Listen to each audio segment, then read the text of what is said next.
আজি ঘপককৈ mini blog বনোৱাৰ আইডিয়া আহিলে। বনালোঁ আকৌ ব্ৰইলাৰ মাংসৰ ৰেচিপি।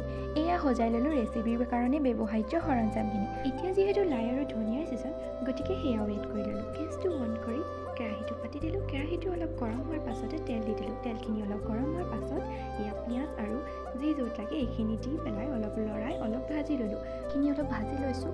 লাহেকৈ পিঁয়াজখিনি ৰঙা হৈছে আৰু তাৰপৰা এতিয়া নিৰ্দিষ্ট পৰিমাণে মাংসত দিয়া মছলাখিনি দি অলপ সময় ভাজি ল'লোঁ। আৰু এয়া লগতে আধা চামুচমান ৰেড চিলি দি তাৰপৰা অলপ সময় ভাজি ল'লোঁ। মছলাখিনি প্ৰায় ভজা হৈ গৈছে আৰু এতিয়া মাংসখিনি দি দিছোঁ।